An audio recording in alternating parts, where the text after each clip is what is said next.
एक high school में चेनमो नाम की एक लड़की को एक जानी पहचानी परेशानी का सामना करना पड़ता है। हमारा जिद्दी मेन कैरेक्टर चिनयोंग बार बार उसे चैलेंज करता रहता है। चेनमो उससे साफ साफ पूछती है कि 99 बार हारने के बाद भी वो उससे मुकाबला क्यों कर रहा है। चिनयोंग मानता है कि उसके ग्रेड्स बहुत अच्छे हैं, वो स्पोर्ट्स में माहिर है और उसके पास आर्टिस्टिक टैलेंट भी है, लेकिन फिर भी उसका मानना है कि वो परफेक्ट नहीं है। किसी एक चीज में उसे हराने का अपना इरादा जताते हुए वो बिना हिचकिचाए उसके हाथ पकड़ लेता है और 100 मीटर की रेस के लिए कहता है। वो एक बड़ी शर्त भी रखता है कि अगर वो रेस जीत गई तो वो वही करेगा जो वो कहेगी। घबराकर चेनमो हल्के से उसे अपना बॉयफ्रेंड बनने के लिए कहती है, लेकिन बदकिस्मती से वो एक शब्द भी नहीं सुन पाता। जब वो पूछता है कि उसने क्या कहा तो चेनमो का चेहरा शर्म से बिल्कुल लाल हो जाता है। शर्म और गुस्से में वो तुरंत उसे गाली देने लगती है। थोड़ी देर बाद रेस देख रहे टीचर कंफर्म करते हैं कि सब कुछ तैयार है। उसी वक्त चिनयोंग अपना इंट्रो एक ऐसे आम हाई स्कूल स्टूडेंट के रूप में देता है जिसका मानना है कि मेहनत से टैलेंट को पीछे छोड़ा जा सकता है। वो अपनी अपोनेंट को घूरता है जो स्कूल की वो वर्सटाइल और अनबीटेबल लड़की है, और उम्मीद करता है कि कम से कम एक बार उसे हरा दे। वो खुद को यकीन दिलाता है कि उसकी बॉडी पूरी तरह तैयार है। कुछ ही पलों में स्टार्टिंग पिस्टल चलती है और रेस शुरू हो जाती है। चिनयोंग पूरी ताकत से आगे निकलता है और चेनमो को पीछे छोड़ देता है, जबकि वो दिल से उसे एक बार हराने की उम्मीद कर रहा होता है। चेनमो तेजी से उसके पास से निकल जाती है और बड़ी आसानी से रेस जीत जाती है। वो 100 मीटर रेस में अपना पुराना रिकॉर्ड भी तोड़ देती है और भीड़ उस जीनियस की तारीफ करती है, जिस वजह से चिनयोंग दुख में डूब जाता है। सब कुछ होने के बाद भी चेनमो वादा करती है कि जब भी वो फ्री होंगे वो उसके साथ रेस करेगी, और चिनयोंग फिर से उसे हराने की अपनी बात दोहराता है। हैरान होकर चेनमो उसकी अजीब हरकतों को देखती है, लेकिन तभी अचानक भूकंप आ जाता है। जब स्टूडेंट सोच रहे होते हैं कि क्या हो रहा है, तभी जमीन फट जाती है और उन सबको निगल लेती है। जब चिनयोंग को होश आता है तो वो खुद को एक अनजान जगह पर तैरते हुए पाता है। वहां की देवी सामने आती है और अपना इंट्रो सभी राज्यों की देख-रेख करने वाली के रूप में देती है। उसकी घबराहट देखकर वो उसे बताती है कि उसने रेनबो ब्रिज पार कर लिया है, और समझाती है कि कैसे एक बड़े भूकंप ने उसकी और उसके क्लासमेट्स की जान ले ली। क्योंकि चिनयोंग की किस्मत अभी खत्म नहीं होनी चाहिए थी, इसलिए वो उसे एक और मौका देने का फैसला करती है। इसके बदले में वो उसे एक दूसरी दुनिया में पुनर्जन्म और एक स्पेशल एबिलिटी देने का ऑफर करती है। सावधान रहते हुए चिनयोंग सोचता है कि कहीं वो झूठ तो नहीं बोल रही, लेकिन वो उसे यकीन दिलाती है कि उसके क्लासमेट्स और टीचर्स पहले ही उस दुनिया में जा चुके हैं। इसके साथ ही उसे अचानक चेनमो की याद आती है और वो सोचता है कि क्या वो भी नए वर्ल्ड में है। बिना देर किए वो देवी को पकड़ लेता है और सबसे ताकतवर एबिलिटी की मांग करता है, चाहे उसकी कोई भी शर्त हो। वो उसे अल्टीमेट फ्यूजन सिस्टम के बारे में बताती है जो उसे लिमिटलेस ग्रोथ दे सकता है। लेकिन इससे पहले कि वो और समझा पाती, चिनयोंग उस पर दबाव डालता है कि उसे उस एबिलिटी के साथ उस दुनिया में भेज दिया जाए। इस परेशानी को और नहीं झेल पाने की वजह से वो मान जाती है और उसे कहती है कि अपने फैसले पर पछताना मत। पक्का इरादा करके चिनयोंग इस बात पर जोर देता है कि सिर्फ सबसे ताकतवर बनना ही मायने रखता है, और उम्मीद करता है कि अपनी मेहनत से वो चेनमो से आगे निकल जाएगा। देवी उसे तैयार होने को कहती है और ट्रांसमिग्रेशन रस्म शुरू कर देती है। कुछ ही देर बाद चिनयोंग आसमान से नीचे गिरता है और ट्रांसमिग्रेशन के तरीके की शिकायत करते हुए जमीन से टकराता है। ये एहसास होने पर कि वो गिरने के बाद भी जिंदा है, चिनयोंग सोचता है कि क्या ये सिस्टम की एबिलिटी है। जब धूल साफ होती है तो उसे पता चलता है कि वो एक कीड़े के बच्चे या लार्वे में बदल गया है। तभी सिस्टम का प्रॉम्प्ट सामने आता है। उसे अल्टीमेट फ्यूजन सिस्टम के साथ सक्सेसफुल बाइंडिंग के लिए बधाई दी जाती है और उसके बाकी स्टेट्स दिखाए जाते हैं। वो सोचता है कि देवी ने उसे रूप बदलने, रेस चेंज के बारे में क्यों नहीं बताया। हालांकि सिस्टम उसे इन्फॉर्म करता है कि वो काफी सारे स्पिरिट बीस्ट्स को खाकर इस आयरन शेल प्यूपा से इवॉल्व हो सकता है। ये देखकर चिनयोंग अपनी किस्मत को मान लेता है और कड़ी मेहनत के दम पर टॉप तक पहुंचने का फैसला करता है। इसके तुरंत बाद वो अपनी हालत पर गौर करता है और उस बड़े गड्ढे से रेंगकर बाहर निकलने की कोशिश करता है, लेकिन उसका कोई फायदा नहीं होता। चलने फिरने जैसी ऐशो आराम की चीजों को याद करते हुए चिनयोंग नोटिस करता है कि जंगल में बहुत खामोशी है। जल्द ही उसे कुछ अजीब हलचल महसूस होती है और वो सोचता है कि ये क्या है। अचानक कुछ प्यारे खरगोश जैसे जीव दिखाई देते हैं, लेकिन उसे हैरान करते हुए वे डरावने रूपों में बदल जाते हैं, जिससे उसकी हालत खराब हो जाती है। वे बीस्ट्स उस पर हमला कर देते हैं और वो घबरा जाता है। ऐसी जगह पर अपनी जान न गंवाने का पक्का इरादा करके चिनयोंग उन सेटअप्स को याद करता है जो वो इंसान के रूप में किया करता था। अपनी मसल मेमोरी के भरोसे चिनयोंग खुद को दुश्मनों के रास्ते से हटा लेता है। बदकिस्मती से वो खुद को लुढ़कने से नहीं रोक पाता और जल्द ही और भी मुश्किलों में फंस जाता है। शुक्र है कि वो बहुत सारे शिकारियों से बच निकलता है और सोचता है कि वो आखिर किस तरह की दुनिया में आ गया है। बाद में चिनयोंग एक पेड़ से चिपक जाता है और उन खरगोश वाले बीस्ट्स को अपनी तरफ आते देखता है। जब वो उनसे उसे छोड़ देने की भीख मांगता है तभी वे बीस्ट्स उस पर चार्ज करते हैं। उसे झटका लगता है जब चिनयोंग उस बीस्ट को ही निगल जाता है और सिस्टम प्रॉम्प्ट तुरंत उसे उस बाउंसी रैबिट की डिटेल्स दिखाता है जिसे वो खा रहा है। ये देखकर बाकी बाउंसी रैबिट्स हर तरफ बिखर जाते हैं और पीछे हट जाते हैं। कुछ ही देर बाद सिस्टम उसे स्पिरिट बीस्ट के साथ फ्यूज होने के बाद उसकी बाउंस एबिलिटी हासिल करने के लिए बधाई देता है। जब वो इस एबिलिटी को टेस्ट करता है तो चिनयोंग अंदाजा लगाता है कि ये अल्टीमेट फ्यूजन सिस्टम की ही पावर है। इसके अलावा सिस्टम खाए हुए स्पिरिट बीस्ट्स को एक दूसरी जगह स्टोर कर लेता है जिससे वो जुड़ा हुआ है। वो ये भी समझाता है कि पूरी तरह पचने के बाद उसे उनकी एबिलिटीज का हिस्सा कैसे मिलेगा। इस जानकारी के साथ चिनयोंग बेखौफ हो जाता है और उन सभी स्पिरिट बीस्ट को निगलना शुरू कर देता है जो उसे दिखते हैं। हालांकि वो कुछ स्पिरिट बीस्ट्स को निगलने में फेल होता रहता है और सिस्टम साफ करता है कि वो सिर्फ उन बीस्ट्स को खा सकता है जो उससे कमजोर हैं। जब चिनयोंग लगातार फेल होने के बाद अपनी सांसें वापस लाने की कोशिश करता है तभी 4 हाथों वाला एक भालू अचानक उसके पीछे आ जाता है और उसका पीछा करने लगता है। कुछ ही पलों में चिनयोंग एक गड्ढे में कूद जाता है जिसमें भालू फिट नहीं हो पाता, लेकिन वो गड्ढा उसकी सोच से कहीं ज्यादा गहरा होता है। गड्ढे के अंदर वो बेड़ियों में जकड़ा हुआ एक और अजीब जीव देखता है और उस डरावने केलिन बीस्ट से बचने के लिए भागने मुड़ता है। हैरानी की बात है कि वो बीस्ट चिनयोंग को रुकने के लिए कहता है, लेकिन चिनयोंग ये देखकर दंग रह जाता है कि वो बोल सकता है। वो केलिन खुद के डिवाइन बीस्ट होने का दावा करता है और उसे एक बड़ी किस्मत या खजाना देने का ऑफर देता है। भरोसा न करते हुए चिनयोंग पूछता है कि क्या वो उसे फंसाने की कोशिश कर रहा है, लेकिन वो बीस्ट कहता है कि वो जूनियर्स को धोखा देने में यकीन नहीं रखता। फिर केलिन चिनयोंग को खजाने वाले कमरे की तरफ भेजता है जहां उसे रोशनी की एक चमकती हुई गेंद मिलती है। केलिन उसे पुनर्जन्म के लिए उसे निगलने को कहता है और चिनयोंग उसकी बात मान लेता है। इसी बीच स्पिरिट बीस्ट सेक्ट में एक सीलिंग बीड मोती चटक जाता है और महारानी के मुंह से खून निकलने लगता है। सेक्ट के बड़े बुजुर्ग जल्दी से ये देखने आते हैं कि क्या वो ठीक है और वो बताती हैं कि कैद किए गए बीस्ट वाली जगह मुसीबत में है। स्पिरिट बीस्ट सेक्ट के एल्डर्स महारानी की बातों पर चर्चा करते हैं और अंदाजा लगाते हैं कि सीलिंग बीड चटकने के बाद से क्या गलत हुआ होगा।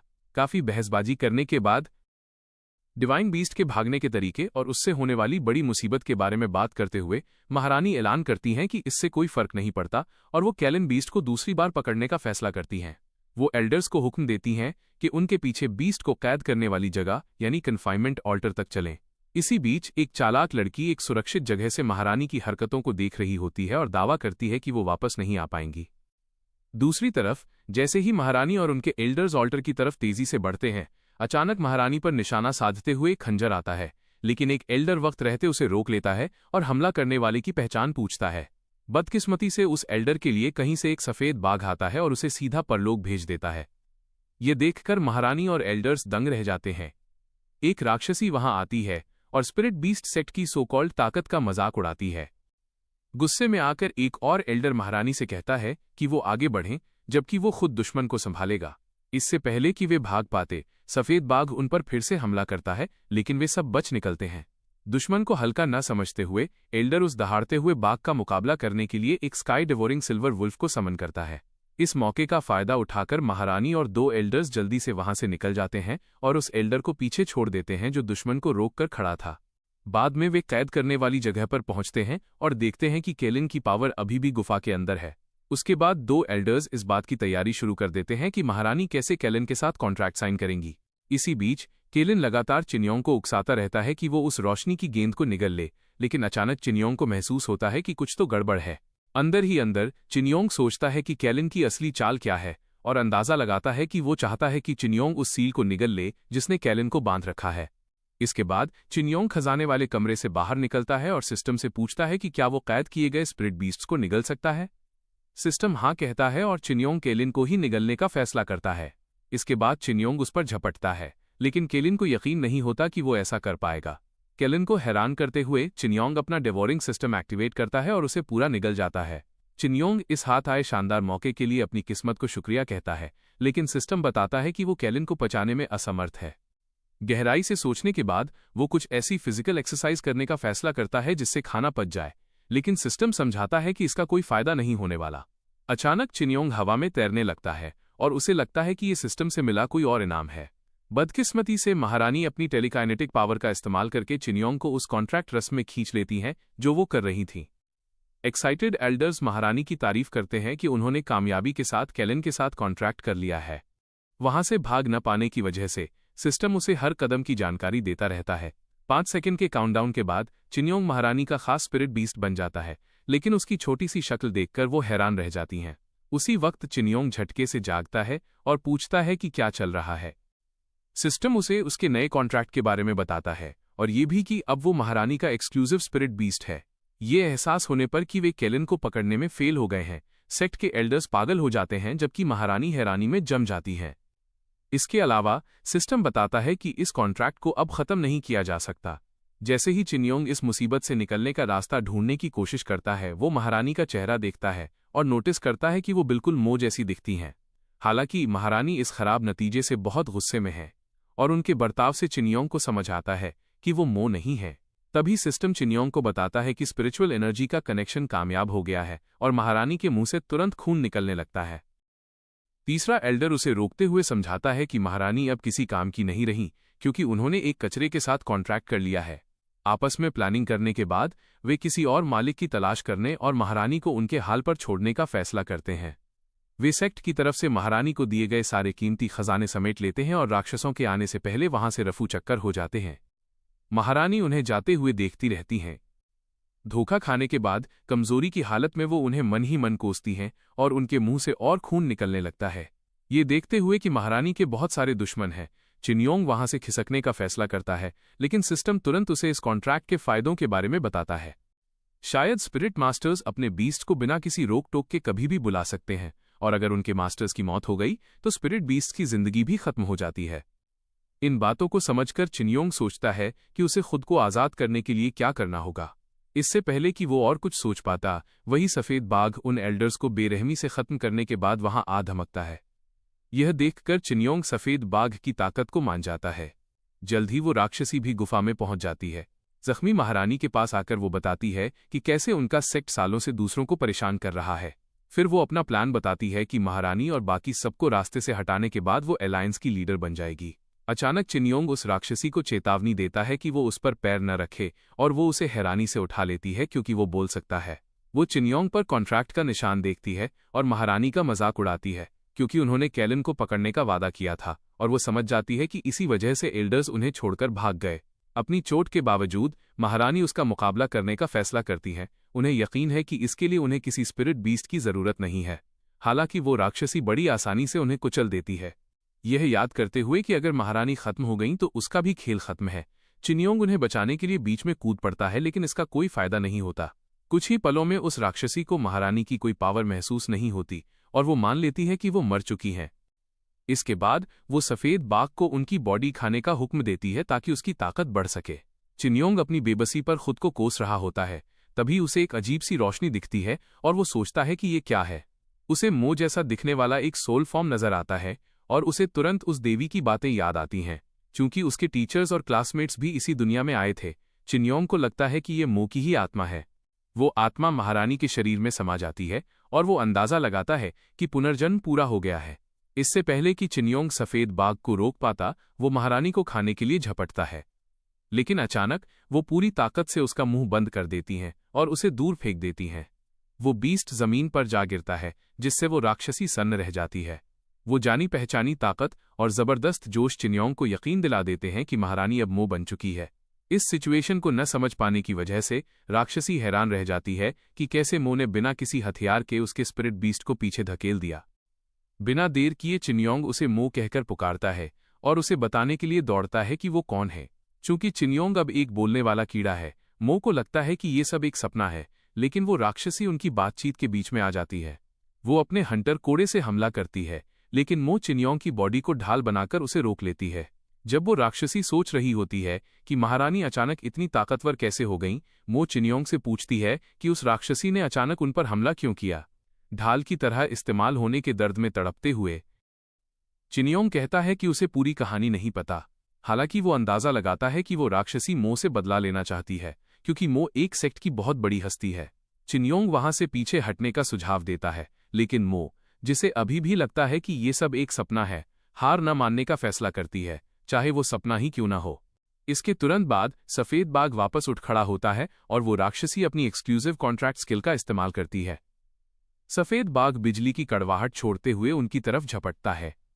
मो दुश्मन के हमलों से बचती है और चिनयोंग तुरंत सिस्टम से अपने कॉम्बैट स्किल्स के बारे में पूछता है, क्योंकि वो महारानी का कॉन्ट्रैक्ट बीस्ट है। सिस्टम तुरंत जवाब देता है कि उसके पास भी एक कॉन्ट्रैक्ट स्किल है जिसे आर्मामेंट फ्यूजन कहते हैं। इसके अलावा सिस्टम समझाता है कि स्पिरिट बीस्ट्स को एक्सक्लूसिव कॉन्ट्रैक्ट स्किल्स कैसे मिलते हैं, और फिर दावा करता है कि उसकी अपनी स्किल महारानी के कवच आर्मर के रूप में सामने आ सकती है। इसी के साथ वो सिस्टम को इसे एक्टिवेट करने का हुक्म देता है, लेकिन मो जल्द ही एक मुश्किल स्थिति में फंस जाती है और दुश्मन उस पर एक भयंकर थंडर ब्रेथ अटैक करता है। हमला सीधे मो को लगता है और एक जोरदार धमाका होता है। जैसे ही धूल साफ होती है, राक्षसी को लगता है कि मो का काम तमाम हो गया है, लेकिन हैरानी की बात है कि मो अपने कवच वाले हाथ से दुश्मन के हमले को रोक लेती है। सिस्टम बताता है कि आर्मामेंट फ्यूजन की मैचिंग अभी 16% पर है। मो बड़ी आसानी से दुश्मन की एक्सक्लूसिव स्किल को कुचल देती है। उस कवच से बात करते हुए चिनयोंग मो को आर्मामेंट फ्यूजन के बारे में जानकारी देता है और उसे एहसास होता है कि वो बड़ा सा कीड़ा ही इस कवच में बदल गया है। यकीन न कर पाने की वजह से राक्षसी लगातार हमले जारी रखती है और सफेद बाघ मो पर झपटता है। चिनयोंग उसे सावधान रहने को कहता है और मुकाबला शुरू हो जाता है। मो बड़ी कुशलता से हमलों से बचती है और थोड़ी देर बाद एक जोरदार पंच के साथ पलटवार करती है। वो बाघ की इतनी बुरी तरह पिटाई करती है कि उसका असर उस राक्षसी पर भी पड़ता है। दूसरी तरफ चिनयोंग मो की काबिलियत की तारीफ करता है और अर्थ पृथ्वी पर उसके मार्शल आर्ट से जुड़े कारनामों को याद करता है।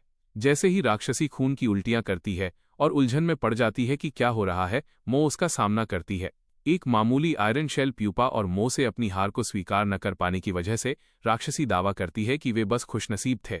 बिना किसी हिचकिचाहट के वो एक अंधा कर देने वाली रोशनी का इस्तेमाल करके वहां से भाग जाती है और धमकी देती है कि एलायंस इसका बदला लेने जरूर आएगा। चिनयोंग वापस अपने कीड़े वाले रूप में आ जाता है और राक्षसी के भाग जाने पर गुस्सा करता है।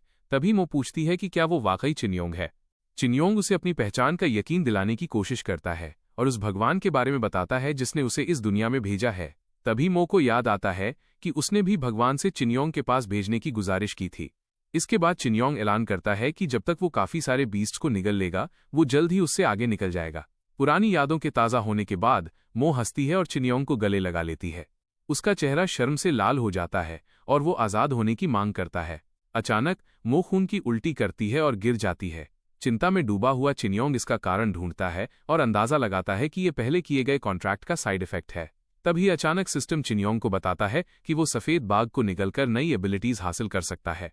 बिना देर किए वो बाघ की बेजान बॉडी को निगल जाता है और हिचकिचाते हुए सफेद बाघ की जीवन शक्ति व्हाइट टाइगर्स वाइटैलिटी देने के लिए उसे चाटता है। दरअसल उसकी लार या खून जख्मी लोगों को ठीक करने की ताकत रखता है। कुछ देर बाद मो चिनयोंग का शुक्रिया अदा करती है और अपनी अगली मंजिल के बारे में पूछती है, जिस पर वो कहता है कि उन्हें स्पिरिट बीस्ट सेक्ट जाना है। वापस स्पिरिट बीस्ट सेक्ट में एक जख्मी एल्डर वहां पहुंचता है और सबको महारानी के खत्म होने की खबर देता है। एल्डर्स घबरा जाते हैं, लेकिन एक शातिर महिला वहां आती है, उनकी चिंताओं को किनारे करती है और तुरंत महारानी की जगह ले लेती है। उसी दिन बाद में मो चिनयोंग को अपनी बाहों में लेकर स्पिरिट बीस्ट सेक्ट की तरफ बढ़ती है। रास्ते में वो आने जाने वालों से रास्ता पूछती है। कुछ लोग बोलने वाले कीड़े को देखकर घबरा जाते हैं, जबकि कुछ लोग सेक्ट की सही लोकेशन बता देते हैं। सफर के दौरान मो चिनयोंग की तारीफ करती है कि उसने न केवल उसकी चोट ठीक की, बल्कि उसके फटे हुए कपड़े भी रिपेयर कर दिए। चिनयोंग बताता है कि किस्मत से उसने पहले वीविंग स्किल, बुनाई की ताकत हासिल कर ली थी, जिससे वो कपड़े ठीक कर सकता है। कुछ समय बाद स्पिरिट बीस्ट सेक्ट के ऊंचे दरवाजे दिखाई देने लगते हैं। जैसे ही वे गेट के पास पहुंचते हैं, वे देखते हैं कि मेहमान नई महारानी के राज्याभिषेक की खुशी में सोने के तोहफे दे रहे हैं। गार्ड्स गिफ्ट्स लेकर उन्हें अंदर जाने दे रहे हैं। ये देखकर चिनयोंग सोचता है कि सेक्ट में आखिर क्या खिचड़ी पक रही है और वो इसे देखने का फैसला करता है। जब मो गेट की तरफ कदम बढ़ाती है तो गार्ड्स तुरंत उसका रास्ता रोक लेते हैं और बताते हैं कि सभी मेहमानों को नई महारानी के लिए तोहफे देने होंगे। चिनयोंग बहादुरी से ऐलान करता है कि मो ही असली महारानी है और गार्ड्स तुरंत उन पर नकली होने का आरोप लगा देते हैं। जैसे ही वे उन पर हथियार तानते हैं, ग्रैंड एल्डर का ध्यान इस शोर शराबे पर जाता है और वो बीच बचाव करने आते हैं। गार्ड्स जल्दी से समझाते हैं कि ये लोग महारानी का रूप धर कर आए हैं। जैसे ही ग्रैंड एल्डर मो को देखते हैं, वो हैरानी में जम जाते हैं। बिना किसी हिचकिचाहट के वो घुटनों के बल गिर जाते हैं और जोर से असली महारानी की वापसी का ऐलान करते हैं। हैरान होकर गार्ड्स भी उनकी देखा देखी घुटनों पर बैठ जाते हैं और उनका सम्मान करते हैं। अंदर पहुंचने के बाद ग्रैंड एल्डर मो को उस नई महारानी के बारे में बताते हैं, जिसने उनका पद छीन लिया और सेक्ट पर कब्जा कर लिया। उत्सुक होकर मो उनके इरादे के बारे में पूछती है और वो उसे भरोसा दिलाते हैं कि चिंता न करें, उन्हें पता है कि उनसे कैसे निपटना है। वो इस बारे में शांति से बात करने के लिए किसी अलग जगह चलने का सुझाव देते हैं और मो को जंगल की तरफ ले जाते हैं। चिन्योंग को जंगल में जाने में कुछ गड़बड़ लगती है और वो एल्डर की नीयत पर सवाल उठाता है, लेकिन ग्रैंड एल्डर उसे अनसुना कर देते हैं। अचानक ग्रैंड एल्डर अंदाज में कहते हैं कि पक्का वो वादे के मुताबिक केलिन को हासिल करने में नाकाम रही होंगी और उन्हें हैरानी है कि वो राक्षसों से कैसे बच निकलीं। जब चिन्योंग जवाब मांगता है तो ग्रैंड एल्डर चुटकी बजाते हैं। जंगल में छिपा एक ब्लैक फुटेड रेड फॉक्स बाहर आता है और उन्हें जल्द ही समझ आ जाता है कि ये एक जाल है। लाल लोमड़ी आग उगलती है, लेकिन मो तेजी से बच निकलती है। इसके तुरंत बाद एक थॉर्न आर्मर बीस्ट, हथौड़े वाला एक लंगूर और एक विंडक्लॉ हाउंड जंगल से बाहर निकलकर उन पर झपटते हैं। आर्मामेंट फ्यूजन एक्टिवेट हो जाता है और सिस्टम बताता है कि तालमेल कंपैटिबिलिटी बढ़कर 20% हो गई है। मो के दाएं हाथ पर कवच बन जाता है और वो तुरंत उन पर टूट पड़ती है। जब वो दुश्मनों के बीच तेजी से मूव कर रही होती है तो लाल लोमड़ी फिर से आग से हमला करती है। इस बार मो अपने कवच वाले हाथ से इसे आसानी से रोक लेती है और उस विशाल आग के गोले को मोड़कर वापस उन्हीं बीस्ट्स की तरफ फेंक देती है।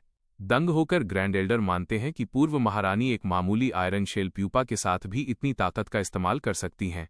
इतना कहने के बाद भी ग्रैंड एल्डर का मानना है कि सेक्ट को किसी ऐसे व्यक्ति की जरूरत है जो ताकतवर बीस्ट्स को काबू में कर सके। बिना देर किए वो अपनी उंगली पर कट लगाते हैं और खून का इस्तेमाल करके blood shackle beast trapping formation को एक्टिवेट कर देते हैं। ये जाल मो को जकड़ लेता है और चिन्योंग को बेहोश कर देता है। जब मो चिन्योंग को जगाने की कोशिश करती है तो ग्रैंड एल्डर समझाते हैं कि सेक्ट नई महारानी के बिना नहीं चल सकता। महारानी, भले ही वो निर्दयी ही क्यों न हो। अचानक हथियारों से लैस सेक्ट के मेंबर्स वहां भर जाते हैं और मो को दुश्मनी के इरादे से घेर लेते हैं। ग्रैंड एल्डर कहते हैं कि उसे वापस नहीं आना चाहिए था और सेक्ट के मेंबर्स मो पर हमला कर देते हैं। पास में कोई हथियार न होने की वजह से मो अपने दिल में चुपके से चिन्योंग से माफी मांगती है और फिर उसे मजबूती से पकड़कर एक काम चलाऊ हथियार की तरह इस्तेमाल करने लगती है। वो उसे चारों तरफ घुमाती है और बड़ी कुशलता से दुश्मनों को ढेर कर देती है। ये एक तरफा मुकाबला ग्रैंड एल्डर को उलझन में डाल देता है, खासकर इसलिए क्योंकि ब्लड फॉर्मेशन ने उसके स्पिरिट बीस्ट को सील कर दिया था। फिर भी वो जबरदस्त ताकत के साथ लड़ना जारी रखती है। जैसे ही मो सेक्ट के मेंबर्स को हराती है, ब्लड फॉर्मेशन खत्म हो जाता है और चिन्योंग को होश आ जाता है। वो सिरदर्द की शिकायत करता है, लेकिन मो इसका दोष दुश्मन के जाल पर मढ़ देती है, चूंकि अब बात हाथ से निकल चुकी है। ग्रैंड एल्डर खुद मैदान में उतरने का फैसला करते हैं और अपने सेक्रेड रेडियंस इंपीरियल लायन को समन करते हैं। सेक्ट को हमेशा के लिए साफ करने की उम्मीद में वो आग की शक्ति वाले उस स्पिरिट बीस्ट को उन पर छोड़ देते हैं। मो चिन्योंग को फ्यूजन शुरू करने के लिए कहती है, जबकि जमीन पर पड़े हुए लोग नई महारानी द्वारा ग्रैंड एल्डर को दिए गए उस सबसे ताकतवर स्पिरिट बीस्ट की तारीफों के पुल बांधने लगते हैं। जब इंपीरियल लायन मो पर झपटता है तो आर्मामेंट फ्यूजन एक्टिवेट हो जाता है, जिसमें तालमेल अभी भी 20% पर ही है। जैसे ही शेर उससे टकराता है, मो खुद को संभालती है और अपने कवच वाले हाथ से हमले की पूरी ताकत को रोक लेती है। हालांकि उस टक्कर से वो कई कदम पीछे खिसक जाती है। ग्रैंड एल्डर यकीन नहीं कर पाते और उन्हें समझ नहीं आता कि वो इंपीरियल लायन का सामना आमने सामने कैसे कर पा रही है। मुकाबले को खत्म करने का पक्का इरादा करके वो एक एक्सक्लूसिव स्किल एक्टिवेट करते हैं और इंपीरियल लायन को दहाड़ने का हुक्म देते हैं। उस पल मो अपनी मुट्ठी भींचती है और दहाड़ वाले हमले को पीछे हटाने की कोशिश करती है, लेकिन वो अचानक एक जगह जम जाती है। ग्रैंड एल्डर बताते हैं कि उस दहाड़ को रोका नहीं जा सकता क्योंकि वो शिकार को कुछ देर के लिए बेहोश कर देती है। चिन्योंग उसे बचने के लिए बुरी तरह चिल्लाता है, लेकिन इससे पहले कि वो संभल पाती, इंपीरियल लायन उसे दूर फेंक देता है। मो जंगल में बुरी तरह लुढ़कती है और बहुत जोर से एक पेड़ से जा टकराती है। जैसे ही इंपीरियल लायन धीरे धीरे पास आता है, चिन्योंग घबराकर मो से पूछता है कि वो जम क्यों गई थी और वो बताती है कि कैसे उसका दिमाग अचानक बिल्कुल खाली हो गया था। इससे पहले कि वे कुछ और समझ पाते, इंपीरियल लायन एक और ताकतवर दहाड़ मारता है। मो फिर से सुध बुध खो देती है, जबकि वो उसे अपने कवच वाले हाथ से रोकने की कोशिश कर रही होती है। खुशनसीबी से पहले के मुकाबले इस बार वो बहुत जल्दी संभल जाती है और फुर्ती से इंपीरियल लायन के पंजों के हमले से बच निकलती है। मो पास के पेड़ की टहनी पर कूद जाती है और जल्दी से समझाती है कि शेर की दहाड़ से दिमाग कुछ देर के लिए काम करना बंद कर देता है। ये सुनकर चिन्योंग अंदाजा लगाता है कि आमने सामने भिड़ना खतरनाक है और उसे एक जंगली जानवर में वापस बदलने का सुझाव देता है। जैसे ही मो एक और दहाड़ वाले हमले से बचती है, ग्रैंड एल्डर मान लेते हैं कि उसका काम तमाम हो गया है। उनके लिए बदकिस्मती की बात यह होती है कि मो चुपके से उनके पीछे पहुंच जाती है और उन्हें जमीन पर पटक देती है, जिससे वो बेहोश हो जाते हैं। इसी के साथ चिन्योंग कहता है कि अब ये शेर उतनी मुसीबत पैदा नहीं करेगा क्योंकि उसने उसे कंट्रोल करने वाले को ही ढेर कर दिया है। फिर भी इंपीरियल लायन अपनी नेचुरल फितरत की वजह से भयंकर हमले जारी रखता है, लेकिन मो बच निकलती है और सही तरीके से पलटवार करती है। इस खींचातानी के बीच कई बार के बाद मो आखिरकार उसकी पीठ पर चढ़ने में कामयाब हो जाती है और शेर उसे नीचे गिराने की कोशिश में एक खाई से कूदने का फैसला करता है। शुक्र है कि चिन्योंग मो को पहले ही चेतावनी दे देता है और वो शेर की तरफ से छोड़ी गई हर चीज से बचते हुए सुरक्षित लैंड करती है। उस पल उसे एहसास होता है कि ग्रैंड एल्डर के कंट्रोल के बिना वो शेर बेवकूफ बन गया है। काफी लंबी खींचातानी के बाद मो आखिरकार इंपीरियल लायन पर भारी पड़ती है और उसे हरा देती है। तभी जख्मी ग्रैंड एल्डर लड़खड़ाते हुए वापस वहां पहुंचते हैं, लेकिन उनके सामने एक हैरान कर देने वाला नजारा होता है। मो शांति से ऐलान करती है कि उसने इंपीरियल लायन को हरा दिया है और वो किसी भी अगले चैलेंज के लिए तैयार है। ग्रैंड एल्डर घुटनों के बल गिर जाते हैं और सेक्ट की बुनियाद के लिए नई महारानी की अहमियत समझाने लगते हैं। उनका दावा है कि उन्होंने जो कुछ भी किया वो सेक्ट की भलाई के लिए था। वो मानते हैं कि उन्हें अपने किए पर कोई पछतावा नहीं है और अगर मो उन्हें मारना चाहती है तो वो मरने के लिए तैयार है। हालांकि वो मो से गुजारिश करते हैं कि वो सेक्ट को हमेशा के लिए छोड़ दे और कभी वापस न आए, लेकिन चिन्योंग को उनकी इन फालतू बातों में कोई दिलचस्पी नहीं है। चिन्योंग मो से कहता है कि वो ग्रैंड एल्डर का काम तमाम कर दे, लेकिन मो हिचकिचाती है। उसे लगता है कि शायद उन्हें ऐसा करने के लिए मजबूर किया गया था, पर चिन्योंग को इससे कोई फर्क नहीं पड़ता, क्योंकि जब ग्रैंड एल्डर का पलड़ा भारी था तब उन्होंने कोई रहम नहीं दिखाया था।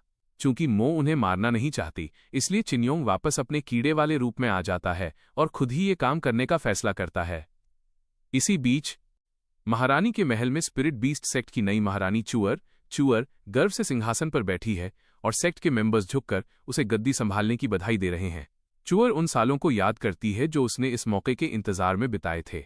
उसके मन में बीस्ट टेमिंग अलायंस के साथ हाथ मिलाना उसका अब तक का सबसे स्मार्ट फैसला था। हालांकि भीड़ में कुछ फुसफुसाहट शुरू हो जाती है। कुछ लोग दबी जुबान में कह रहे हैं कि ये सब धोखे से हुआ है और असली महारानी को नुकसान पहुंचाया गया है। इन अफवाहों को सुनकर चुअर गार्ड्स को हुक्म देती है कि उन लोगों को पकड़ कर लाओ जो उसके राज्याभिषेक से खुश नहीं है। कुछ ही पलों बाद गार्ड्स कुछ कैदियों को हॉल में लाते हैं, जिनमें लॉ एनफोर्समेंट हॉल की एल्डर शाओ भी शामिल है। शाओ का उदाहरण देते हुए चुअर ठंडे दिमाग से ऐलान करती है कि विद्रोहियों और गद्दारों का यही अंजाम होता है। इसी दौरान वो दावा करती है कि पूर्व महारानी मो अब इस दुनिया में नहीं रही, लेकिन शाओ को इस बात पर यकीन नहीं होता। वो कहती है कि चुअर ने मो के खिलाफ साजिश रची है, पर चुअर उसके पास जाकर उसे एक जोरदार थप्पड़ जड़ देती है। वो एक वार्डन पर कैदियों को कड़ी सजा न देने का इल्जाम लगाती है, लेकिन वो दलील देता है कि शाओ अभी भी एक एल्डर है। बिना किसी हिचकिचाहट के चुअर उसका सिर कलम कर देती है और ऐलान करती है कि शाओ अब एक गद्दार है। इसके साथ ही चुअर एक भारी चेन वाला हथियार निकालती है और खुद शाओ से निपटने का फैसला करती है। चूंकि शाओ हार मानने को तैयार नहीं है, चुअर उसे चेन से तब तक बेरहमी से पीटती है जब तक वो गिर नहीं जाती। इसके बाद चुअर उसे एक और मौका देती है और शाओ को अपनी वफादारी की कसम खाने को कहती है। शाओ के साथ ही उसे नई महारानी की बात मानने के लिए कहते हैं, लेकिन वो एक नकली महारानी को पहचानने से इनकार कर देती है। गुस्से में आकर चुअर इस बार उसे खत्म करने का फैसला करती है और अगले वार के लिए अपनी चेन में पावर भरती है। अपनी मौत को सामने देखकर शाओ अपने आखिरी पलों में महारानी मो को याद करती है और अगले जन्म में उनसे मिलने की उम्मीद करती है। शुक्र है कि मो बिल्कुल सही वक्त पर वहां पहुंच जाती है और चुअर के हमले को रोक लेती है।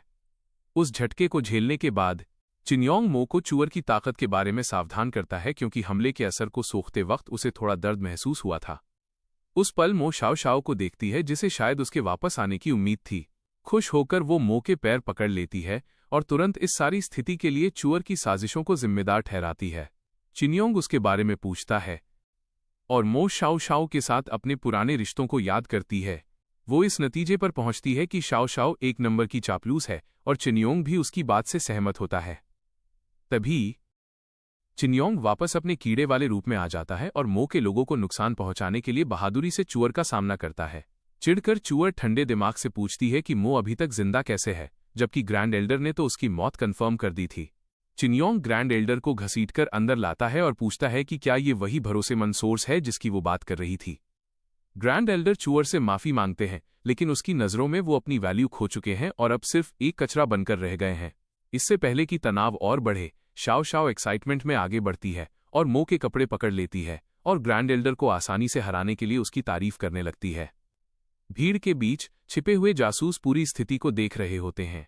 वे हैरान होते हैं कि पुरानी महारानी वापस कैसे आ गई और उन्होंने इस ड्रामे का मजा लेने का फैसला किया। सेक्ट के अंदरूनी झगड़े को देखते हुए और ग्रैंड एल्डर की हार की परवाह न करते हुए चुअर ठंडे अंदाज में ऐलान करती है कि वो मो को दूसरी बार परलोक भेज देगी। जैसे ही वो हमला करने के लिए तैयार होती है, 3 बुजुर्ग वहां पहुंचते हैं और उसकी जगह इन छोटों से निपटने के लिए आगे बढ़ते हैं। शाओ शाओ घबरा जाती है और सोचती है कि वे चुअर का साथ क्यों दे रहे हैं। चिनयोंग पूछता है कि वे कौन हैं और शाओ शाओ उन्हें स्पिरिट बीस्ट सेक्ट के 3 ग्रैंड एल्डर्स के रूप में इंट्रोड्यूस कराती है, जो कि बहुत ताकतवर बीस्ट टेमर्स हैं और मैग्रेस मीगस रन तक पहुंच चुके हैं। कंफ्यूज होकर चिनयोंग पूछता है कि मैग्रेस का मतलब क्या है। शाओ शाओ पहले तो उसे झिड़क देती है और कहती है कि वो नहीं समझेगा, लेकिन चिनयोंग विरोध करता है कि वो उसे कम आंक रही है। वो संक्षेप में बीस्ट टेमर्स की रैंकिंग सिस्टम समझाती है और उसे बीस्ट टेमर्स के 9 रैंकों के बारे में लेक्चर देती है। वो उन्हें सबसे ऊंचे से सबसे निचले क्रम में बताती है और जोड़ती है कि ये बड़े रेल्म्स भी 9 स्टेज में बटे होते हैं। माना जाता है कि रैंक जितनी ऊंची होगी वे उतने ही ताकतवर स्पिरिट बीस्ट के साथ कॉन्ट्रैक्ट कर सकते हैं। इसके अलावा ऊंची रैंक स्पिरिट बीस्ट के साथ तालमेल को भी बेहतर बनाती है। चिनयोंग मो के रेल्म के बारे में पूछता है और शाओ शाओ बताती है कि वो कभी फेक्टा फेक्टा रेल्म के 8वें स्टेज पर थीं। वो समझाती है कि कैसे पास्ट में मो ने अपने डिवाइन बीस्ट की कुर्बानी दी थी जब उस पर अचानक हमला हुआ था, और कहती है कि उसके चिनयोंग जैसे बेकार बीस्ट के साथ कॉन्ट्रैक्ट करने के बाद उसका रेल्म शायद और भी गिर गया होगा। चिनयोंग इस बात पर भड़क जाता है, लेकिन इससे पहले कि वो जवाब दे पाता, तीनों ग्रैंड एल्डर्स उनकी बातचीत बीच में ही रोक देते हैं और उन्हें मौत के लिए तैयार रहने को कहते हैं। वे कॉन्फिडेंस के साथ ऐलान करते हैं कि उनके रेल्म्स अब उससे कहीं आगे हैं, खासकर इसलिए क्योंकि उसने पास्ट में अपनी कल्टीवेशन खो दी थी। अपने ऐलान के बाद वे अपने डिवाइन बीस्ट्स को समन करते हैं, जिनमें bristle horse, giant horn deer और डबल हेडेड स्नेक शामिल हैं। बिना किसी हिचकिचाहट के वे उन्हें हमला करने का हुक्म देते हैं और डिवाइन बीस्ट्स मो की तरफ झपटते हैं। वो बच निकलती है, लेकिन उनके हमले की टक्कर से पूरे आंगन में शॉक वेव्स फैल जाती हैं, जिससे धूल और मलबा उड़ने लगता है। पास के सेक्ट मेंबर्स बीच में फंसने से बचने के लिए वहां से भागने की कोशिश करते हैं। इतना दबाव होने के बावजूद मो शांत रहती है और उसके कहने पर चिनयोंग आर्मामेंट फ्यूजन एक्टिवेट कर देता है। इससे पहले कि वो स्थिति का अंदाजा लगा पाती, रेनी अपने जायंट हॉर्न डियर को उस पर हमला करने का हुक्म देता है और वो तुरंत बात मान लेता है। मो उसे सींग से पकड़ लेती है और पीछे धकेलती है, लेकिन जल्द ही मान लेती है कि उसकी ताकत बहुत ज्यादा है। उसे पीछे हटाने के संघर्ष के बीच वो अचानक खून की उल्टी कर देती है। रेनिया मजाक उड़ाते हुए आगे बढ़ता है और डबल हेडेड स्नेक के जहर की ताकत समझाता है, जो पहले ही उसके शरीर में फैल चुका है। वो उसे अपनी किस्मत को स्वीकार करने के लिए कहता है और दूसरों को इशारा करता है कि उसे जल्दी खत्म कर दें, क्योंकि वो पहले से ही उसके कंट्रोल में है। रेनबिंग बाकी काम संभालने का फैसला करता है और ब्रिसल हॉर्स को हुक्म देता है कि वो तेज धार वाली आयाल की बौछार कर दे। पीछे हटने का कोई रास्ता न होने की वजह से मो को एहसास होता है कि वो फंस गई है। हालांकि उसकी तरफ आने वाले वे हथियार उससे टकराते नहीं हैं। इसके बजाय शाओ शाओ उसके सामने आ जाती है और खुद को एक मीट शील्ड की तरह इस्तेमाल करती है। हमले के असर से गिरते हुए वो कहती है कि उसे खुशी है कि मो बिल्कुल ठीक है। चेन मो देखती है कि शाओ शाओ जमीन पर गिर गई है और शाओ शाओ अपनी साथ बिताई सारी पुरानी यादों को याद करती है और खुश होती है कि वो उसे बचा सकी।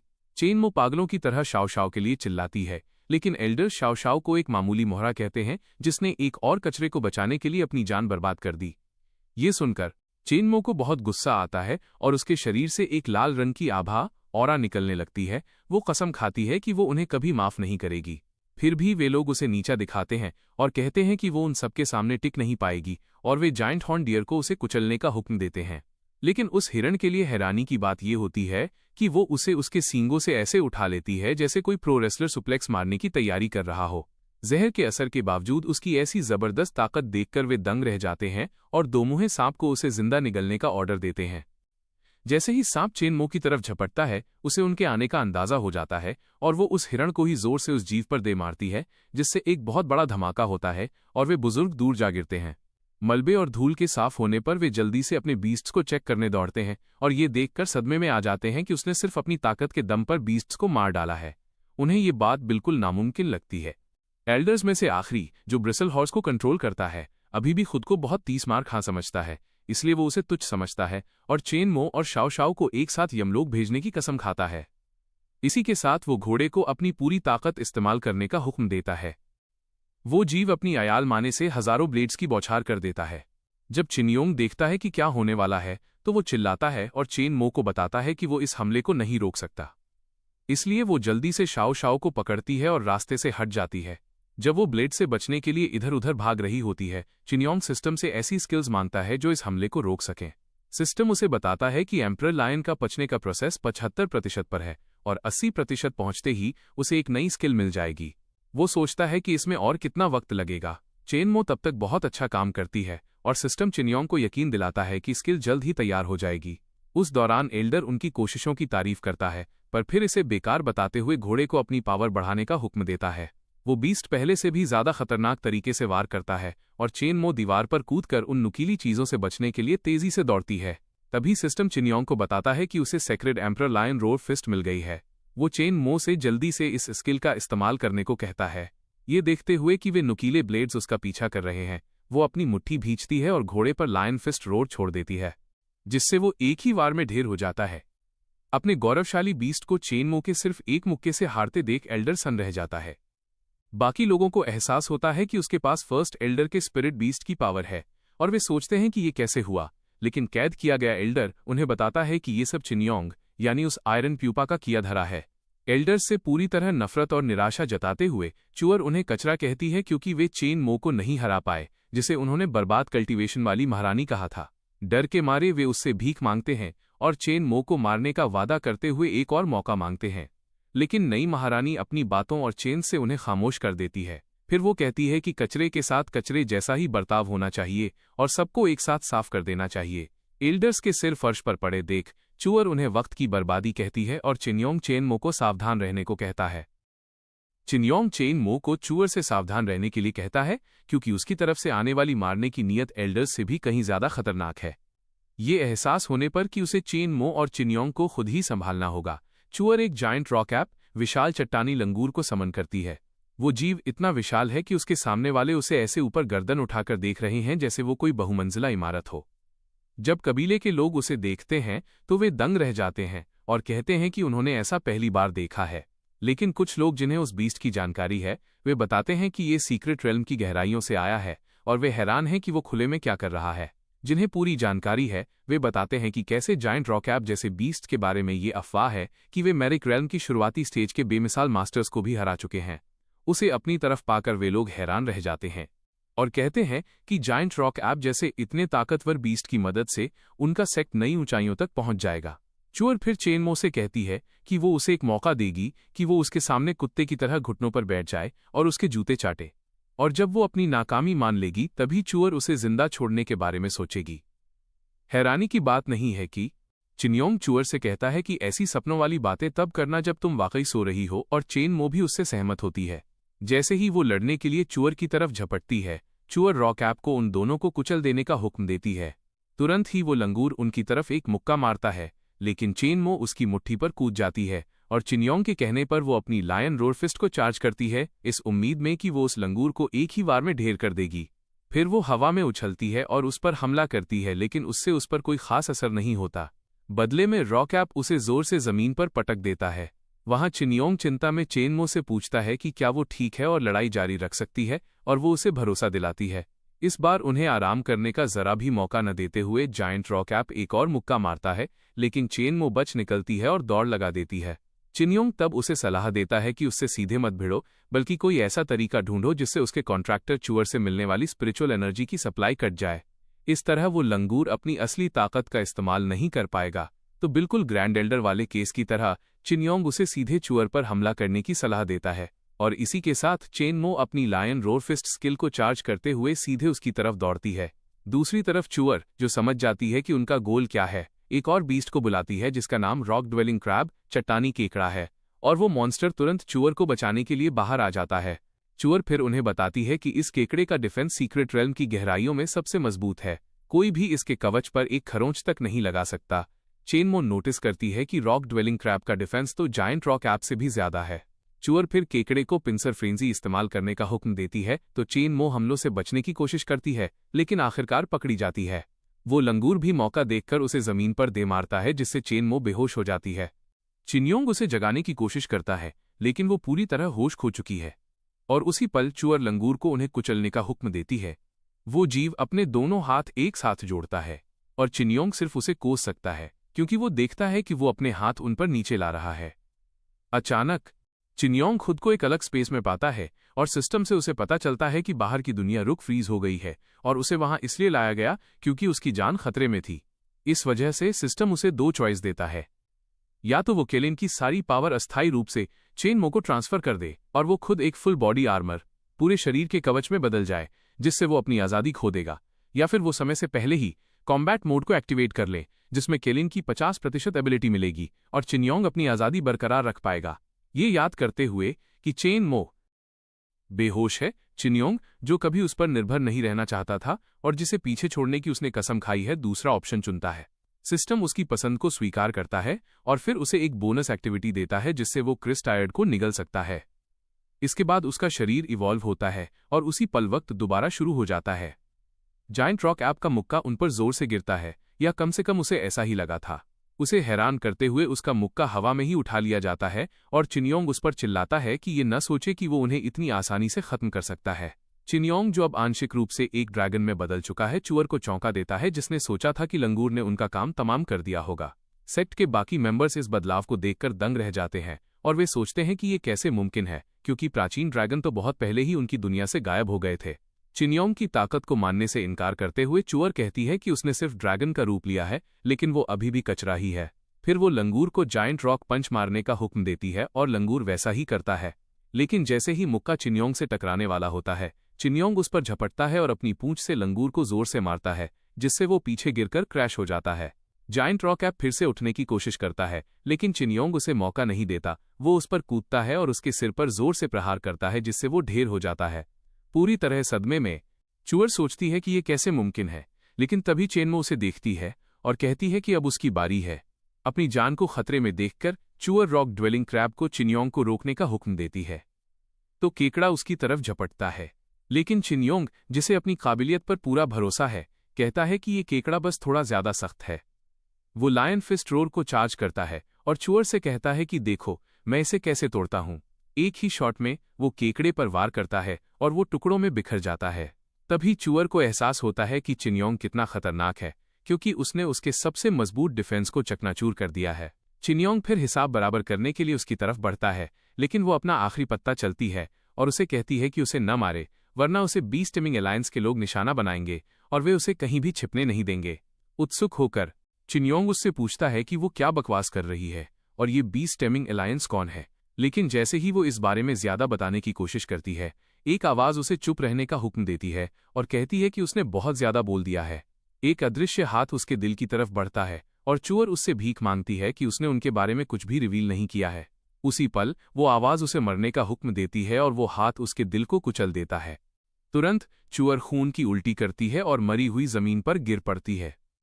हैरान होकर चिनयोंग उसे पुकारता है और सोचता है कि क्या वो चली गई।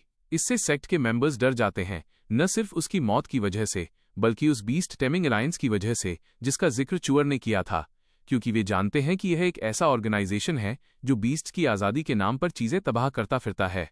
उनकी फुसफुसाहट से ही चिनयोंग को उस बीस्ट ऑर्गेनाइजेशन के बारे में थोड़ी जानकारी मिलती है और यहाँ तक कि बाकी एल्डर्स भी नोटिस करते हैं कि मामला अब पेचीदा हो गया है। कहीं और चुओंग नाम का एक आदमी वहां से निकलता है और कहता है कि चूअर जैसे किसी पर भरोसा करना काम नहीं आएगा, इसीलिए अगर वे इस इलाके के स्पिरिट्स को आज़ाद करना चाहते हैं तो ये काम उसे खुद ही करना होगा। चेनमो थोड़ी देर बाद जागती है और चिनयोंग का नया रूप देखकर हैरान रह जाती है, तो वो उसे बताता है कि उसे एक नई एबिलिटी मिली है। शाओ शाओ भी जाग जाती है और हैरान होती है कि वो मरी नहीं है और सोचती है कि वो इतनी चिपचिपी क्यों है। उसे एहसास होता है कि उसके सारे जख्म गायब हो चुके हैं। जैसे ही उसकी नज़र चेनमो पर पड़ती है, वो देखती है कि पूरा सेक्ट चेनमो के सामने झुक रहा है और सिंहासन पर उनकी वापसी का स्वागत कर रहा है। चिनयोंग सबको अपने सामने घुटनों पर बैठा देख हैरान रह जाता है, लेकिन शाओ शाओ हमेशा की तरह दौड़कर आती है और चेनमो से चिपक जाती है। जब चेनमो उसे हटने के लिए कहती है, तब चिनयोंग खुश होता है कि अब उनके पास रहने के लिए एक जगह है। अचानक सबको बाहर से एक चीख सुनाई देती है, इसलिए चिनयोंग चेनमो को उठाकर शाओ शाओ के साथ बाहर ये देखने जाता है कि क्या हो रहा है। उन्हें ये देखकर बहुत धक्का लगता है कि बाहर तैनात सभी गार्ड्स मारे जा चुके हैं। तभी अचानक आसमान से एक बीस्ट नीचे आता है, लेकिन चेनमो वक्त रहते चिनयोंग को इसके बारे में सावधान कर देती है। इसकी वजह से वे स्पिरिट बीस्ट के हमले से बाल बाल बच जाते हैं। चिनयोंग ऊपर की तरफ देखता है और सोचता है कि आखिर किस तरह के मॉन्स्टर ने उन पर हमला किया है। तभी चुलोंग सामने आता है और चिनयोंग के रिएक्शन की तारीफ करता है, फिर कहता है कि ऐसी उम्मीद तो थी ही, क्योंकि 6 फियरसम बीस्ट्स का हर मेंबर कम से कम मेटल रेल्म या उससे ऊपर का है। उसकी बात सुनकर चिनियोंग को एहसास होता है कि इस हादसे के पीछे चुलोंग का ही हाथ है। चुलोंग उसे बताता है कि चूंकि चुअर ने उनके अलायंस लीडर के साथ डील की थी, लेकिन पावर मिलने के बाद भी वो उनके लिए स्पिरिट बीस्ट सेक्ट को खत्म करने में नाकाम रही। इतना ही नहीं, उसने उनके वजूद के बारे में भी बहुत ज्यादा बकवास की, इसलिए उसका मरना तो तय ही था। जब चुलोंग चिनियोंग को यकीन दिलाता है कि वो भी जल्द ही चुअर के पास पहुंचने वाला है, चिनियोंग चेनमो को नीचे रखता है और तुरंत चुलोंग पर हमला करने के लिए उछलता है। वो सोचता है कि एक ताकतवर दुश्मन को तब खत्म करना चाहिए जब उसका ध्यान भटका हुआ हो। फिर वो उस पर अपनी ड्रैगन रोर छोड़ता है, पर उसे एहसास होता है कि चुलोंग वहां है ही नहीं। चिनियोंग के ठीक ऊपर वो स्पिरिट वुल्फ आता है और उसे जमीन पर पटक देता है, जिससे चेनमो फिक्रमंद हो जाती है। जब चिनियोंग उसे यकीन दिलाता है कि सब ठीक है, तब एक बिल्डिंग के ऊपर खड़ा चुलोंग चिनियोंग को देखता है और कहता है कि चिनियोंग ही वो था जिसने चिंग जैसे ताकतवर मेंबर को हराया था। इसलिए उसे उम्मीद थी कि वो बहुत स्ट्रांग होगा, पर चिनियोंग को इस तरह ढेर होते देख उसे लगता है कि वो कमजोर है। इसी के साथ चुलोंग चुटकी बजाता है और शैडो वुल्फ को चिनियोंग का काम तमाम करने का हुक्म देता है, और शैडो वुल्फ चिनियोंग की तरफ लपकने से पहले जोर से दहाड़ता है। चिनियोंग पहले हमले से तो बच जाता है, पर उसके बाद वाले वार का कुछ नहीं कर पाता। शैडो वुल्फ उसे जमीन पर दबोच लेता है और चिनियोंग मानता है कि न केवल ये मॉन्स्टर बहुत ताकतवर है, बल्कि इसकी मूवमेंट को समझना भी बहुत मुश्किल है। लेकिन जब वो जीव उसके एकदम करीब होता है, चिनियोंग को मौका मिल जाता है। वो कहता है कि उसे फर्क नहीं पड़ता कि शैडो वुल्फ किस तरह का स्पिरिट बीस्ट है, और वो उसे मरने का हुक्म देता है। चिनियोंग सीधे भेड़िए के चेहरे पर अपनी लायन ड्रैगन रोर छोड़ देता है और उस हमले की ताकत से आसमान साफ हो जाता है। शाओ शाओ और चेनमो चिनियोंग की ताकत देखकर इम्प्रेस हो जाते हैं और चिनियोंग को लगता है कि उसने मॉन्स्टर से निपट लिया है। बदकिस्मती से शैडो वुल्फ ठीक उसके बगल में आ जाता है और इससे पहले कि चिनियोंग रिएक्ट कर पाता, वो उसे पकड़कर जमीन पर पटक देता है। चुलोंग चिनियोंग का मजाक उड़ाता है, जिससे चेनमो शैडो वुल्फ की ताकत को लेकर और भी परेशान हो जाती है। फिर भी चिनियोंग लड़खड़ाते हुए अपने पैरों पर खड़ा होता है और चुलोंग को कोसता है, जो चिनियोंग के पक्के इरादे को देखकर इम्प्रेस होता है। इसलिए वो शैडो वुल्फ को शैडो इम्पैक्ट इस्तेमाल करने का हुक्म देता है। तुरंत वो बीस्ट दहाड़ता है और चिनियोंग की तरफ झपटता है, पर चिनियोंग बच निकलता है। वो सोचता है कि वो भेड़िए का सामना आमने सामने नहीं कर सकता, इसलिए उसे उसकी कमजोरी ढूंढनी होगी। तभी चुलोंग चिनियोंग को ये बताकर चौंका देता है कि भेड़िए का हमला अभी खत्म नहीं हुआ है। शैडो वुल्फ तुरंत चिनियोंग की पूंछ पकड़ लेता है और उसे इधर उधर पटकने लगता है, पर चिनियोंग हार नहीं मानता। वो भेड़िए को कसकर पकड़ लेता है और कहता है कि आखिरकार उसने उसे पकड़ ही लिया है। वो उसे पकड़ लेता है। वो नोटिस करता है कि चूंकि भेड़िया हमला करते वक्त हमेशा ठोस सॉलिड हो जाता है, तो जब तक वो हमला कर रहा है तब तक चिनियोंग उस पर पलटवार कर सकता है। उसी पल भेड़िए को जकड़े हुए ही चिनियोंग उस पर अपनी लायन रोर वाली शॉकवेव छोड़ देता है। जब वो देखता है कि भेड़िया गायब हो गया है, तो उसे लगता है कि शायद उसका वार सही जगह लगा है। लेकिन तभी भेड़िया पास ही प्रकट हो जाता है और चुलोंग कहता है कि चिनियोंग ने कितनी आसानी से स्पिरिट वुल्फ की कमजोरी ढूंढ ली, जो कि काफी अजीब बात है। तो चुलोंग शैडो वुल्फ को चिनियोंग को रोकने के लिए इंस्टेंट किल क्लोन फॉर्मेशन इस्तेमाल करने का हुक्म देता है। बिल्कुल ऑर्डर के मुताबिक वो बीस्ट चिनियोंग के चारों तरफ कई पोर्टल खोल देता है और हर तरफ से उस पर हमला करता है, जिससे उसे पलटवार करने का कोई मौका ही नहीं मिलता। परेशान होकर चेनमो उसे बचाने के लिए दौड़ने की कोशिश करती है, लेकिन शाओ शाओ उसे पीछे खींच लेती है और चेतावनी देती है कि वहां न जाए, वरना वो भी इस हमले की चपेट में आ जाएगी।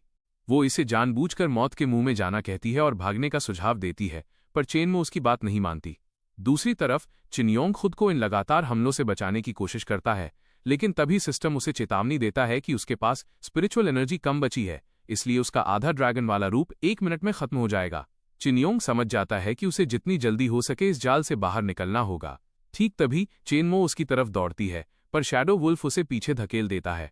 चुलोंग उस पर हंसता है और उसे इमोशनल कहता है, फिर उसे ऑफर देता है कि वो स्पिरिट बीस्ट सेक्ट उसके हवाले कर दे और उसके लिए काम करे, वरना वो चिनियोंग को तब तक तड़पाएगा जब तक वो मर न जाए। वो उसे इस बारे में जल्दी सोचने को कहता है। चेनमो गुस्से में अपने दांत पीसती है, पर चिनियोंग उससे कहता है कि वो इन शर्तों को न माने, क्योंकि वो चुलोंग को हराने का कोई न कोई रास्ता निकाल लेगा। साथ ही चुलोंग उसे मारने की हिम्मत नहीं करेगा। चुलोंग फिर उस पर चिल्लाता है कि ज्यादा टफ बनने की कोशिश न करे और शैडो वुल्फ को चिनियोंग का सिर कुचलने का हुक्म देता है। वो बीस्ट तुरंत चिनियोंग की तरफ झपटता है और चिनियोंग को ये पलटवार करने का सही मौका लगता है, इसलिए वो अपनी पूरी ताकत लगाकर सीधे भेड़िए से भिड़ जाता है। इस टक्कर का असर हर तरफ फैल जाता है और चेनमो दूर जा गिरती है। उनके मुकाबले का भयानक असर देखकर चेनमो घबराकर उसे पुकारती है, पर तभी चिनियोंग बताता है कि वो ठीक है।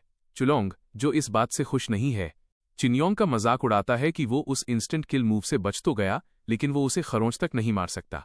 तब चिनियोंग उस पर हंसता है और कहता है कि उसे इतना घमंड नहीं करना चाहिए। तभी चुलोंग की नज़र रॉकैप की लाश पर पड़ती है और उसे एहसास होता है कि उस बीस्ट को किसने हराया था। वो तुरंत शैडो वुल्फ को चिनियोंग को जान से मारने का हुक्म देता है, पर चिनियोंग अपना डेवर सिस्टम निगलने वाली शक्ति एक्टिवेट कर देता है और तुरंत रॉकैप को निगल जाता है। स्पिरिट वुल्फ फिर चिनियोंग पर हमला करता है और लड़कियां उसके लिए परेशान हो जाती हैं।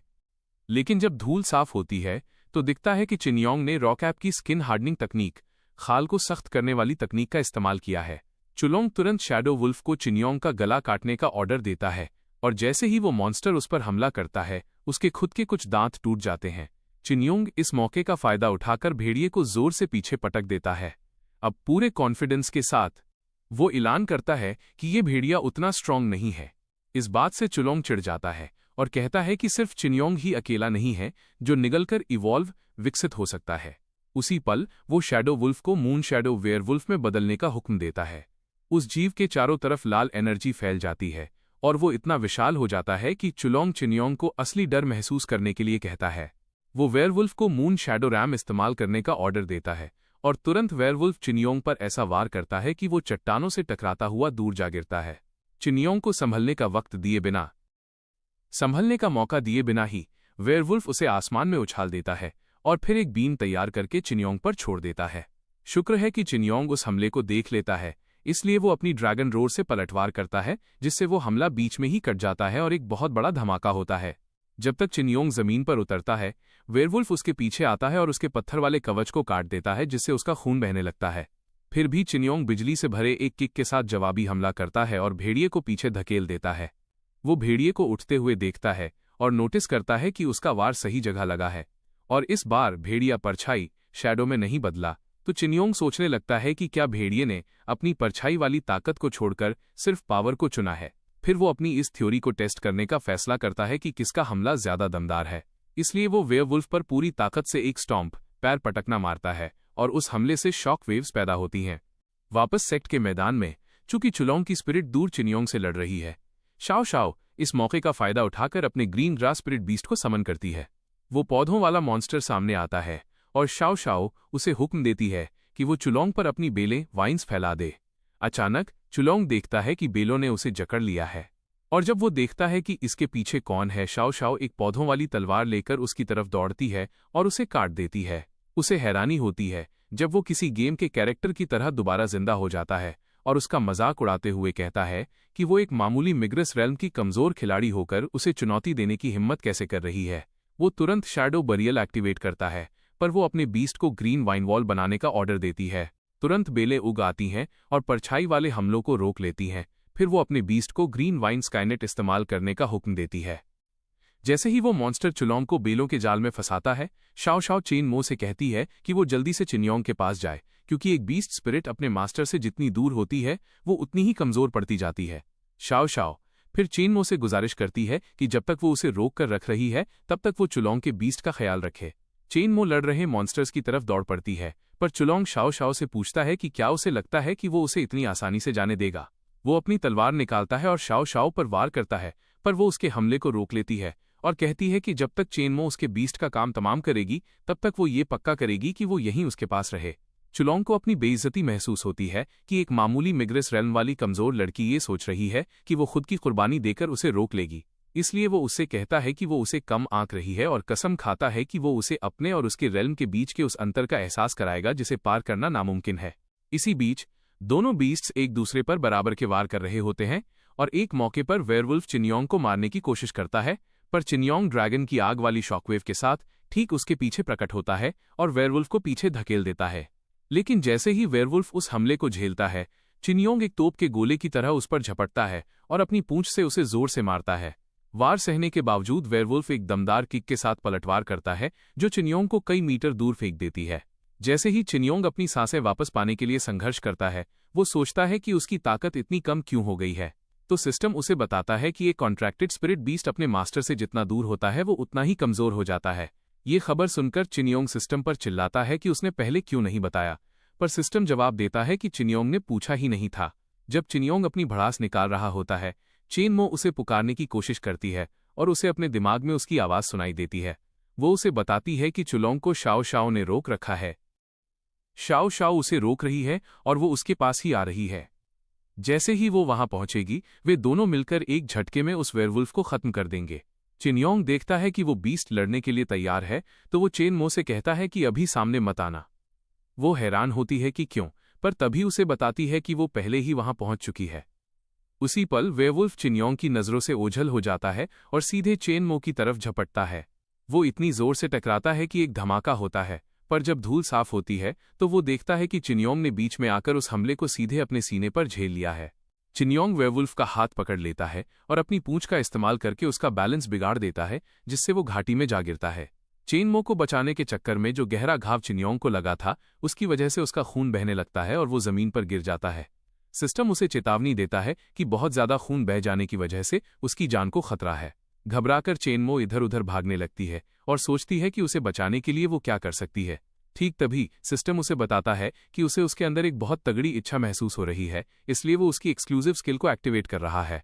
फिर एक मैसेज आता है जिसमें उसे सॉइल कॉन्ट्रैक्ट को एक्टिवेट करने का ऑप्शन मिलता है।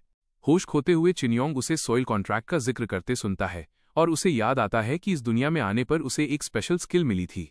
बिना देर किए चेनमो इस ऑफर को मान लेती है और कहती है कि वो चिनयोंग को बचाने के लिए कुछ भी करेगी। जैसे ही सिस्टम उसकी चॉइस कंफर्म करता है, उसकी नई एबिलिटी चालू हो जाती है। उसी पल उसके अंदर से एक जबरदस्त एनर्जी निकलती है और चिनयोंग में समा जाती है। चिनयोंग ताकत से भर जाता है और चेनमो उसे बताती है कि उसने उसके साथ फ्यूज होने के लिए सॉइल कॉन्ट्रैक्ट का इस्तेमाल किया है, जिससे उसकी ताकत दोगुनी से भी ज्यादा बढ़ गई है, लेकिन ये सिर्फ 30 सेकंड के लिए रहेगा, इसलिए उसे 30 सेकंड के अंदर ही ये लड़ाई खत्म करनी होगी। चिनयोंग कहता है कि इस पावर के साथ जीतने के लिए 30 सेकंड बहुत हैं। वेयरवुल्फ फिर चिनयोंग पर अपनी मून शैडो डिस्ट्रक्शन कैनन से फायर करता है, पर चिनयोंग कहता है कि ये सब बेकार है क्योंकि अब उसकी कोई भी चाल उस पर काम नहीं करेगी। वो उस कैनन को मोड़ देता है और वेयरवुल्फ तुरंत अपने कई क्लोन बनाकर सीधे चिनयोंग पर हमला करता है। चिनयोंग उसकी चाल समझ जाता है और कहता है कि ये बहुत स्लो है। फिर वो असली वेयरवुल्फ पर झपट पड़ता है और कहता है कि वो एक नज़र में देख सकता है कि असली कौन है। वो उसे जमीन पर दबोच लेता है और कहता है, मेरिक रेल्म का बीस्ट इतना भी कुछ खास नहीं है। चिनयोंग एक बहुत बड़ा हमला तैयार करता है और क्रिम्सन लोटस ब्रेथ छोड़ता है, जो उस शैडो बीस्ट को जलाकर राख कर देता है। ये देखकर कि वहां कुछ बचा ही नहीं है, चिनयोंग कहता है कि उसके पास निगलने के लिए कुछ नहीं बचा। सोल कॉन्ट्रैक्ट का टाइम खत्म हो जाता है और चिनयोंग और चेनमो अपने नॉर्मल रूप में वापस आ जाते हैं। चिनयोंग फिर चेनमो से कहता है कि अब वक्त आ गया है कि वे वापस जाएं और चुलों की अच्छे से धुलाई करें, और चेनमो उसकी बात मान लेती है। बीस्ट सेक्ट के बाहर शाओ शाओ चुलोंग को रोके हुए है और उसकी जबरदस्त ताकत को कोस रही है कि इतनी एनर्जी खर्च करने के बाद भी वो इतना स्ट्रांग कैसे है। वो शैडो बरियल चलाता है जो एक मल्टी टाइप हमला है और सीधे शाओ शाओ की तरफ आता है, पर वो उसे रोकने के लिए बेलों की दीवारें खड़ी कर देती है। फिर वो सूरजमुखी के फूल बनाती है और उस पर रोशनी की किरणों की बारिश करती है, पर चुलोंग उन किरणों से बच निकलता है। जब वो हमलों से बच रहा होता है, शाओ शाओ उसे कुचलने के लिए बेलें बुलाती है, पर चुलोंग उन्हें गाजर मूली की तरह काट देता है और कहता है कि ये सब बेकार है। फिर वो उसकी तरफ उछलता है और शैडो डेवरिंग वेव एक्टिवेट करता है। इतने तगड़े हमले को महसूस करके शाओ शाओ उसे रोकने के लिए कई सारी बेलों की दीवारें बना लेती है, लेकिन तभी वो हमला दीवारों को चीरते हुए निकल आता है और शाओ शाओ को बहुत देर से समझ आता है कि वो इसे रोक नहीं सकती। हमला उसे जोर से लगता है, फिर भी वो बच जाती है और ये बात चुलोंग को चिढ़ा देती है कि वो उसे एक ही बार में मार नहीं पाया। अचानक उसे एक अलग तरह की पावर महसूस होती है और उसे एहसास होता है कि मून शैडो वेयरवुल्फ हार चुका है। इसलिए वो चिनयोंग और चेनमो के पास जाने का प्लान बनाता है ताकि उन्हें तब मार सके जब वे सावधान न हों। वहां शाओ शाओ याद करती है कि कैसे बचपन में चेनमो उसे ढूंढ रही थी और उसने उसे एक तालाब के पास सिसकते हुए पाया था। उस वक्त शाओ शाओ अपनी ट्रेनिंग के बीच में ही भाग गई थी। चेनमो उसे लेकर बहुत परेशान थी और जब वो मिल गई तो शाओ शाओ ने खुद को कोसते हुए चेनमो पर चिल्लाकर कहा कि उसे अकेला छोड़ दे क्योंकि वो किसी को नहीं हरा सकती। तब चेनमो ने उससे पूछा था कि वो हमेशा ताकत के मामले में दूसरों से मुकाबला क्यों करना चाहती है। जब उसे पता चला कि शाओ शाओ को लगता है कि ताकत ही सब कुछ है और अपने हाई कल्टीवेशन लेवल को बनाए रखने का यही इकलौता तरीका है, तो चेनमो ने उसे सलाह दी थी कि उसकी ऑब्जर्वेशन स्किल्स, परखने की शक्ति सबसे कमाल की है। चेनमो ने उसे हिम्मत दी थी कि अगर शाओ शाओ अपनी इस खूबी का सही इस्तेमाल करे तो वो उन लोगों से भी निपट सकती है जो उससे 1 या 2 लेवल ऊपर हैं, और उसे बस खुद पर यकीन रखना होगा और हार नहीं माननी होगी। इसी याद से हिम्मत पाकर शाओ शाओ अपने पैरों पर खड़ी होती है और चुलोंग को रुकने का हुक्म देकर उसका ध्यान अपनी तरफ खींचती है। उसे अब भी हिलते डुलते देख चुलोंग हैरान रह जाता है और उसे जान से मारने की नीयत से वही हमला दोबारा करता है। लेकिन शाओ शाओ बड़ी फुर्ती से उसे चकमा देकर उसकी तरफ दौड़ती है। इस बीच शाओ शाओ गौर करती है कि शुरुआत से ही चुलोंग के सारे हमले परछाइयों शैडोज से आ रहे हैं। इसलिए वो अपने बीस्ट को चुलोंग पर फ्लावर सी, फूलों का समंदर इस्तेमाल करने का हुक्म देती है, और उसी पल पूरा फर्श फूलों से भर जाता है जिनसे एक तेज रोशनी निकलने लगती है। इस हमले से हैरान होकर चुलोंग सोचता है कि क्या उसने उसकी एबिलिटीज को समझ लिया है, और शाओ शाओ इस बात को कंफर्म करते हुए कहती है कि उसकी पावर का सोर्स परछाइयों में छिपा एक दूसरा बीस्ट है, और जब तक वो परछाइयों से उसका कनेक्शन काट कर रखेगी वो अपनी उस भारी ताकत का इस्तेमाल नहीं कर पाएगा। आखिरी कोशिश के तौर पर चुलोंग अपनी शैडो फॉक्स परछाई वाली लोमड़ी को बाहर आने का हुक्म देता है, लेकिन वो तेज रोशनी उसे वहीं जकड़ लेती है। शाओ शाओ उनके बीच की दूरी को कम करती है और उस पर अपनी तलवार से एक और वार करती है। इस बार वो कहती है कि अब सब खत्म हुआ, क्योंकि वार सही जगह लगता है जिससे उसका खून शाओ शाओ पर और उस खूबसूरत फूलों के बगीचे में हर तरफ फैल जाता है। एक नीचे लेवल वाले से हारने के बाद घायल चुलोंग उसे कोसता है। वो अपनी शैडो ओरा, परछाई वाली ऊर्जा रिलीज करता है और शाओ शाओ को एहसास होता है कि वो भागने की कोशिश कर रहा है, इसलिए वो उस पर हमला करने के लिए अपनी बेलें भेजती है। लेकिन जब बेलें वार करती हैं तो चुलोंग की जगह सिर्फ एक गुड़िया मिलती है। हैरान होकर उसे समझ आता है कि चुलोंग ने खुद को किसी चीज से बदल लिया, सब्स्टिट्यूट कर लिया है, और वो इस बात को मान लेती है कि मेरिक रेल्म के किसी इंसान को हराना इतना आसान नहीं है। खतरा टलते ही शाओ शाओ बेहोश होकर गिर पड़ती है। कुछ देर बाद चेनमो और चिन्योंग उसके पास पहुंचते हैं और देखते हैं कि वो कितनी बुरी तरह जख्मी है। चिन्योंग नोटिस करता है कि उसकी जीभ इतने गहरे जख्मों को कम वक्त में ठीक नहीं कर सकती। तभी उन्हें पीछे से एक आवाज सुनाई देती है जो उन्हें बधाई दे रही होती है, और उन्हें स्पेस, आकाश में एक दरार दिखती है। उसमें से उस दुनिया की गॉडेस देवी बाहर आती है और उन्हें बताती है कि अब वे अपने दम पर खड़े होने लायक बन गए हैं और उन्होंने सिंहासन के लिए मुकाबला करने की काबिलियत पाली है। हालांकि उन्हें वहां देखकर सब हैरान होते हैं। चिन्योंग उससे पूछता है कि उसका क्या मतलब है, तो वो आसान भाषा में समझाती है कि अब वे एक बैटल रॉयल में हिस्सा लेने वाले हैं। वो उससे पूछता है कि आखिर क्यों, और उसे याद आता है कि यहां भेजते वक्त उसने ऐसी कोई बात नहीं बताई थी। लेकिन तब देवी समझाती है कि भले ही वो इतनी दयालु है कि किसी भटकती हुई आत्मा को मना नहीं करती, लेकिन इस दुनिया के मौजूदा प्लान में पॉपुलेशन की एक लिमिट है, और अगर वो हद से ज्यादा बढ़ जाए तो दुनिया का बैलेंस बिगड़ जाता है और आखिर में सब तबाह हो जाता है। अब बचाव के तरीके हर दुनिया के हिसाब से अलग अलग होते हैं। उनकी पुरानी दुनिया में पॉपुलेशन कम करने के लिए अक्सर नेचुरल डिजास्टर्स आते रहते हैं, लेकिन उसके अपने लोक में हर कोई बराबर है। इसीलिए ये फैसला करने के बजाय कि किसे जीना चाहिए और किसे मरना, उन्हें खुद ये तय करने का हक दिया गया है। फिर वो सिस्टम को रूल्स दिखाने के लिए कहती है और तुरंत ही एक पूरी पीडीएफ ऑफ पीडीएफ लिस्ट आ जाती है जो समझाती है कि ये सब कैसे काम करता है। पहली बात, सभी ट्रांसमिग्रेटर्स को किंग कैंडिडेट होने की काबिलियत दी जाएगी और 2000 पॉइंट्स दिए जाएंगे।